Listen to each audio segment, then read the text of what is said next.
Assalamualaikum teman-teman. Berjumpa lagi dengan saya Cun Suniati dari kelas 11 akuntansi 3. Kali ini kita akan membahas tentang subjek pajak. Apa teman-teman sudah tahu apa itu subjek pajak? Subjek pajak adalah orang, pribadi atau badan yang ditetapkan oleh peraturan perundang-undangan yang berlaku. Subjek pajak menurut pasal 2 ayat 1 dan ayat 1A, subjek pajak itu terdiri dari 4 subjek. Yang pertama yaitu orang pribadi, yang kedua yaitu warisan yang belum terbagi sebagai satu kesatuan yang bersifat menggantikan yang berhak. Yang ketiga yaitu badan. Yang keempat yaitu bentuk usaha tetap atau BUT merupakan subjek pajak yang pemberlakuannya dipersamakan dengan subjek pajak badan. Subjek pajak menurut pasal 2 ayat 2 terbagi menjadi 2 bagian, yaitu di dalam negeri dan luar negeri. Subjek pajak dalam negeri menurut pasal 2 ayat 3 terdiri dari yang pertama yaitu orang pribadi, itu orang yang berada atau tinggal lebih dari 183 hari dalam 12 bulan atau dalam masa 1 tahun pajak berada di Indonesia dan berkeinginan untuk bertempat tinggal di Indonesia.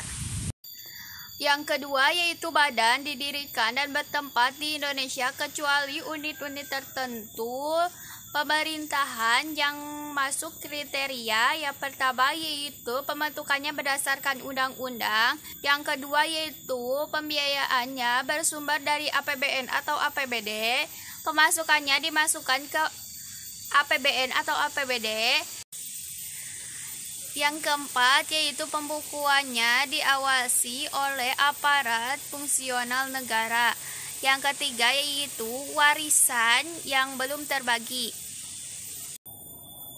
Yang kedua yaitu subjek pajak luar negeri.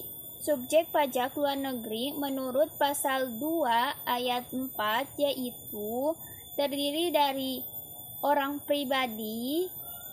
Yang dimaksud dengan orang pribadi itu orang yang tidak bertempat tinggal di Indonesia lebih dari 183 hari selama 12 bulan.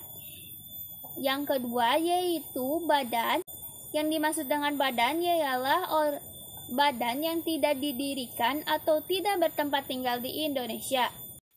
Bentuk usaha tetap satu. Pasal 2 ayat 5 menjelaskan bentuk usaha yang dipergunakan oleh orang pribadi sebagai subjek pajak atau LN, badan sebagai subjek atau LL, sehingga untuk menjalankan usaha atau kegiatan di Indonesia.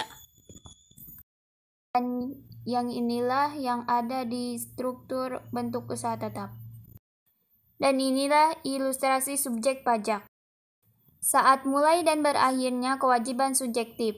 Menurut pasal 2 ayat 1, 2, 3, 4, dan 5, subjek pajak dalam negeri terdiri dari orang pribadi mulai saat dilahirkan, saat berada atau berniat tinggal di Indonesia, berakhir saat meninggal atau meninggalkan Indonesia untuk selamanya.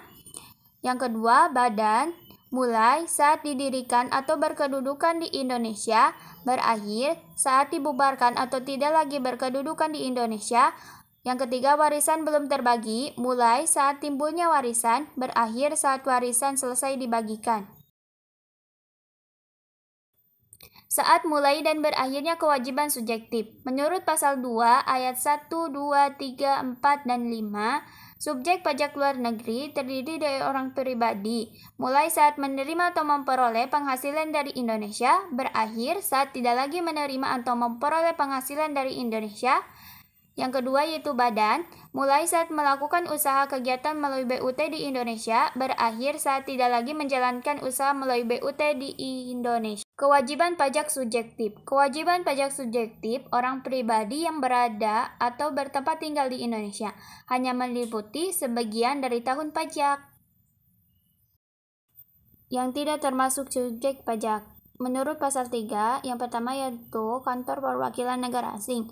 Yang B itu penjabat perwakilan diplomatik dan konsulat atau penjabat lainnya dari negara asing. Yang ketiga, organisasi internasional. Yang keempat, penjabat perwakilan organisasi internasional.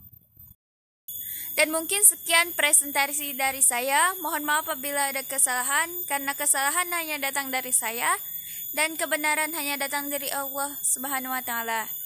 Wassalamualaikum warahmatullahi wabarakatuh.